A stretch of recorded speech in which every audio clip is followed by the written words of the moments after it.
Hello, শুভ নববর্ষ, good morning, সুপ্রভাত সবাইকে। বন্ধুরা, এটা একটা টেবিল কামিনীর একটা গাছ, ইনডোর প্ল্যান্ট। শুধু ইনডোর বললে হবে না, ইনডোর প্ল্যান্টগুলোকেও কিন্তু আউটডোরে পর্যাপ্ত পরিমাণ সানলাইটে রাখতে হয়, নাহলে কিন্তু এদের গ্রোথ ঠিকঠাক হয় না। তো টেবিল কামিনী বা ডার্ফ কামিনী একটা ইনডোর হাফ আউটডোর প্ল্যান্ট বলতে পারো। তো আমি কিছুদিন আগে এটা অনলাইন থেকে পারচেস করেছিলাম, রিপোর্ট করা হয়নি, কিছুদিন রেখেছিলাম যাতে ও আমাদের গার্ডেনের যে অ্যাটমসফিয়ারটা সেটার সাথে অ্যাডজাস্ট করতে পারে, সে কারণে কিছুদিন রেখেছিলাম। তো এখন দেখছি এটাকে রিপোর্ট না করলেই নয়, একটু দেরি হয়ে যাবে, সে কারণে আমি আজকে এটা রিপোর্ট করে দিচ্ছি। তো খুব বেশি বড় পটে রাখবো না আজকে। আমি এটা মার্কেট থেকে 50 টাকা দিয়ে নিয়ে এসেছি। এই সাইজের একটা পট নিয়েছি, এই পটটাতে আপাতত রাখবো।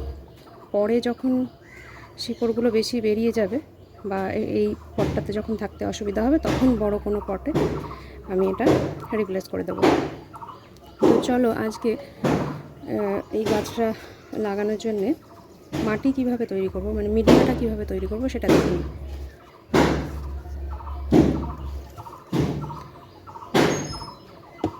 দেখো বন্ধুরা, তোমরা দেখতেই পাচ্ছ আমি এখানে নিয়েছি গার্ডেন সয়েল নিয়েছি, আর নিয়েছি এখানে রিভার স্যান্ড, নদীর বালি যেটা পাওয়া যায় সেটা, রিভার স্যান্ড নিয়েছি। আর নিয়েছি ভার্মি কম্পোস্ট, সাথে এর সঙ্গে হাফ চামচ মতো অ্যান্টিফাঙ্গাল সাফ মিশিয়ে নিয়েছি।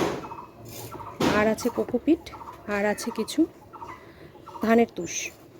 তো এটা দিয়ে এগুলো আমি সব কিছুই মোটামুটি ধরো ওই পুরোটা 4 ভাগের 1 ভাগ করে সব কিছু নিয়েছি সমান সমান করে। ভার্মি কম্পোস্ট খুব বেশি দিইনি, তার কারণ ওটা যেহেতু একটা গোবর সারের সাবস্টিটিউট হিসেবে কাজ করে। আর নিয়েছি হচ্ছে সর্ষের খোল, 1 চামচের কম নিয়েছি সর্ষের খোলের গুঁড়ো। এগুলো এখন আমি খুব ভালো করে মিশিয়ে নেব, মিশিয়ে একটা সুন্দর মিডিয়া তৈরি করে নেব। তারপরে গাছটা বসাবো, তারপরে গিয়ে গাছটা বসাবো। তো যাই হোক, এখন মেশানো হয়ে গেছে, চলো এবার গাছটা বসানো যাক।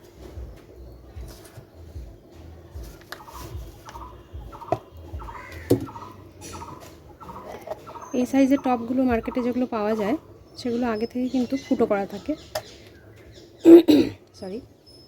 তো ফুটো করা না থাকলেও একটা মার্ক করা থাকে। তো বাড়িতে নিয়ে এসে কিন্তু এগুলো হালকা শিক গরম করে বা একটা পিন মতো গরম করে নিয়ে যদি ফুটো করে নাও, তো খুব সুন্দরভাবে ফুটো হয়ে যায়। এই যে দেখতে পাচ্ছ, এটা কিন্তু ড্রেনেজ হোল তৈরি করার জন্য ভীষণভাবে জরুরি। এটা না করলে গাছ কিন্তু বেশি দিন বাঁচবে না, গাছ কিন্তু মরে যায়। তারপরে দেখো, এখানে আমি নিয়েছি বাগানের শুকনো পাতা, গাছের পাতা, আর নিয়েছি একটা অ্যালোভেরা। এই অ্যালোভেরাটা আমি দেবো গাছের টবের নিচে। এটা কিন্তু খুব ভালো রুটিং হরমোনের কাজ করে, ন্যাচারাল রুটিং হরমোন, মানে গাছের রুটস বেরোনোর জন্য খুব ভালোভাবে হেলদি রুট তৈরি করার জন্য খুব সাহায্য করে। তো অ্যালোভেরাটা কুচিয়ে দিয়ে দেবো নিচে, মাটির নিচে দিয়ে দেবো। তো এইভাবে আমি এখন গাছটা রিপোর্ট করব।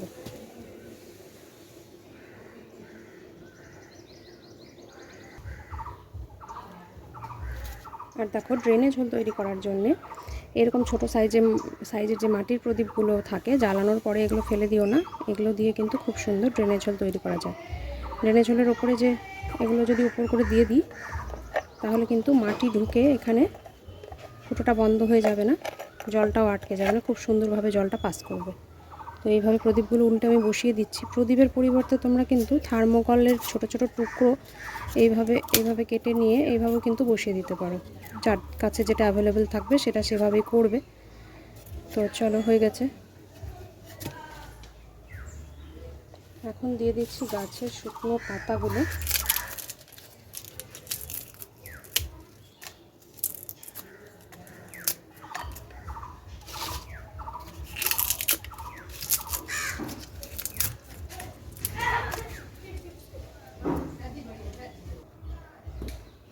গাছের শুকনো পাতাগুলো কিন্তু দেওয়া কমপ্লিট হয়ে গেছে, আর বেশি দেবো না।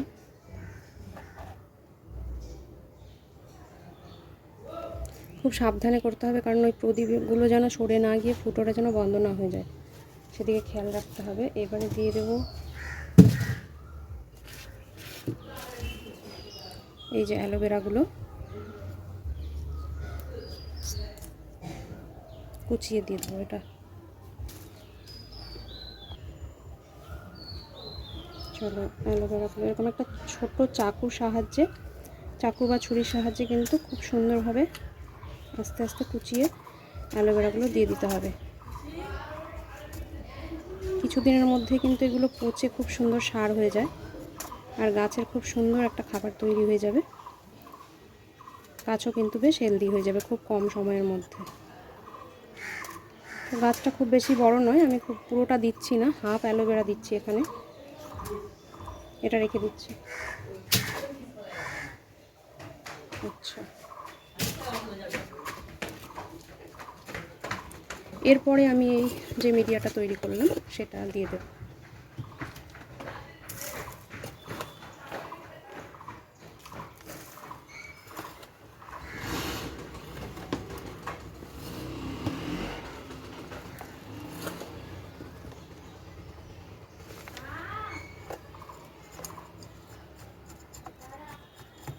পুরোটা ফিল করব না, কারণ গাছের হাইটটা দেখো এখানে এতটা, তাহলে আমাকে গাছটা বসালে গাছটা আরও এতটা উপরে উঠে আসবে। সে কারণে আমাকে গাছের যে রুট বলটা আছে, রুট বলটা আর এই গ্রো ব্যাগটা থেকে গাছটা বের করা মনে হচ্ছে পসিবল হবে না, তাই আমাকে গ্রো ব্যাগটা বাধ্যতামূলক নষ্ট করে দিতে হবে। একটুখানি না কেটে নিলে পরে কিন্তু আমি গাছটা মনে হচ্ছে বের করতে পারবো না। তবু একবার চেষ্টা করে দেখি গ্রো ব্যাগটা যাতে নষ্ট না হয়। আমি সবসময় চেষ্টা করি গ্রো ব্যাগগুলো বাঁচানোর, কারণ এগুলো পরে কিন্তু আমার নতুন বীজতলা তৈরি করতে বা নতুন গাছ গ্রাফটিং করে যদি আমি করি, তখন কিন্তু এই গ্রো ব্যাগগুলো আমার খুব হেল্পফুল হয়। সে কারণে আমি গ্রো ব্যাগগুলো চেষ্টা করি যেন নষ্ট না হয়। তো গাছে আঘাত না লাগে এরকম সেদিকটা খেয়াল রেখে আমি কিন্তু গ্রো ব্যাগটা দেখো আস্তে আস্তে বের করে নিলাম। তাতে করে দেখো আমার গ্রো ব্যাগটাও নষ্ট হলো না, আর খুব সুন্দরভাবে বেরিয়ে এসেছে, কারণ মাটিটা কিন্তু খুব সুন্দর ছিল। আর দেখো কত শিকড় বেরিয়েছে সুন্দর নতুন নতুন। তো মাটিটা আমি এটা পুরোটা আগে রুট বলটা কিছুটা ভেঙে নেব, না ভাঙলেও এমন কিছু যায় আসে না। তো আগে দেখে নিচ্ছি কতটা বুঝছে দেখি। এটা কিন্তু একদম পারফেক্ট একটা হাইটে বসে গেছে গাছটা, কোনো সমস্যাই হচ্ছে না। আশা করি রুট বলটা আমাকে ভাঙতে হচ্ছে না। তবুও একটুখানি ভেঙে দিই সাইড থেকে, খুব বেশি ভাঙবো না।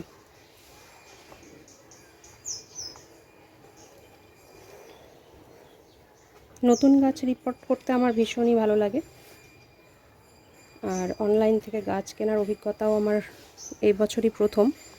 এর আগে আমি যখন বাগান শুরু করেছিলাম, তো আশেপাশের পরিচিত যে সমস্ত গাছগুলো ন্যাচারালি দেখা যায় সেগুলো দিয়ে আমি শুরু করেছিলাম।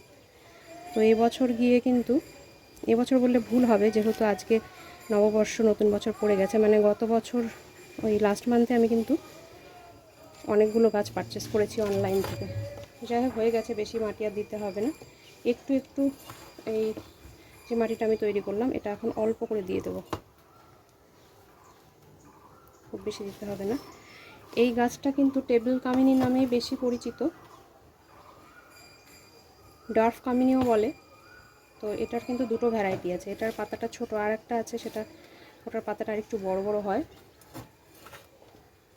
তো এত অভিজ্ঞতা আমার ছিল না, এখন অনলাইনে সার্চ করে করে দেখছি যে কোন গাছ কীরকম। এই কিছুদিন আগেই এই জেট প্ল্যান্টটা অর্ডার করেছিলাম, খুব বাজে অবস্থায় এসেছিল। তারপরে এই যে দেখো এখানে এই অ্যাডেনিয়াম গাছটাও আমি অর্ডার করেছিলাম, মিশো থেকে করেছিলাম। তো এই যে কী অবস্থায় এসেছে, একটা পাতাও কিন্তু বেঁচে নেই, এই একটা মাত্র পাতা আছে, এটাও হয়তো এই যে খুলে গেল। জানি না গাছটা কী সিচুয়েশান হবে, গ্রো ব্যাগ থেকে এখনও বের করিনি। তো আজকে এটাও রিপোর্ট করে দেবো, বেশি দিন বাইরে রাখবো না, দেখা যাক কি হয়। আসলে এখন ওয়েদার অনেক ড্রাই, এখন কিন্তু গাছ লাগানোর জন্য পারফেক্ট সময় নয়। কোনো গাছের জন্য উপযুক্ত, কিন্তু মেনলি বর্ষাকালে গাছগুলো কাটিং বলো বা রিপোর্ট করা বলো, এগুলো করলে কিন্তু বেশি ভালো হয়, নষ্ট হওয়ার ভয় কম থাকে। তো এটা গাছটা কিন্তু আমার রিপোর্ট করা কমপ্লিট হয়ে গেছে। এখন একটু হালকা করে জল দিয়ে দেবো, খুব বেশি জল দেবো না। আর রিপোর্ট করার পরে কিছুদিন কিন্তু আমি এটা ছায়াযুক্ত জায়গাতেই রেখে দেবো। আর আমি এখন এখানে যে টেবিলে যে রেখেছি এখানে জায়গাটা, এখানে এই বারান্দার পাশে এখানে কিন্তু বিকেলবেলা খুব সুন্দরভাবে 3-4 ঘন্টা রোদ এসেই যায়। সে কারণে আমাকে এই গাছগুলো কিন্তু বাগানে রাখতে হয় না। তো ওদের যা পর্যাপ্ত সানলাইট ওরা কিন্তু এখান থেকেই নিয়ে নেয়। তো চলো একটু জল দিয়ে দিই।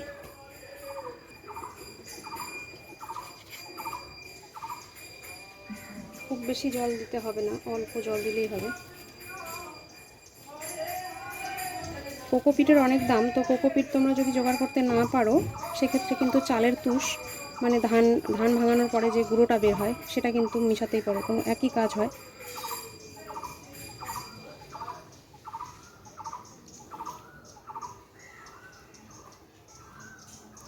এরপরে একদিন গাছে আমি কি খাবার ইউজ করি সেটা নিয়ে একটা আলাদা ভিডিও তৈরি করব।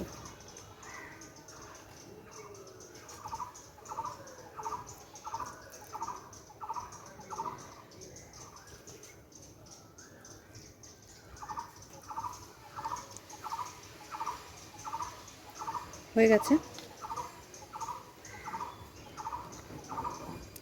এই যে দেখো অতিরিক্ত জল যেটা সেটা কিন্তু খুব সুন্দরভাবে বেরিয়ে যাচ্ছে, তার মানে আমার এখানে এই গাছের যে ড্রেনেজ সিস্টেমটা সেটা কিন্তু খুব সুন্দর হয়েছে, এটাই সেটার প্রমাণ। অতিরিক্ত জলটা জমে থাকলে কিন্তু গাছের শিকড় নষ্ট করে দেয়, আর গাছ বাড়বেও না, খুব তাড়াতাড়ি দেখবে গাছটা মরেও যাবে। তো এই ড্রেনেজ হোলটা যেন সবসময় পারফেক্ট হয় সেটার দিকে নজর রাখবে, যে কোনো গাছ লাগানোর আগে এই জিনিসটা সবসময় ঠিক রাখবে, তাহলে দেখবে সব গাছের হেলথ খুব ভালো থাকবে। আর গাছে এই যে মাটিটা, এই মাটিটা কিন্তু সবসময় এইভাবে নখ দিয়ে প্রেস করে দেখবে, আঙুল দিয়ে, যে কতটা জল লাগবে না লাগবে, এখান থেকে কিন্তু প্রেস করে বুঝতে পেরে যাবে। এটা যদি খুব হার্ড হয়ে যায় মাটিটা তখনই একমাত্র জল দেবে, তার আগে কিন্তু এটা যদি নরম থাকে মাটিটা সে অবস্থায় কিন্তু জল দেওয়া উচিত নয়। এই ওভার ওয়াটারিংয়ের জন্যও কিন্তু অনেক সময় গাছ নষ্ট হয়ে যায়।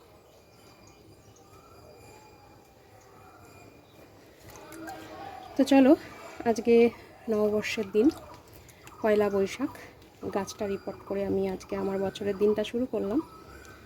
আশা করি তোমরাও 1-2 করে গাছ লাগানোর চেষ্টা করবে, ভালো লাগবে, দেখো করে দেখো, ভালো লাগবে।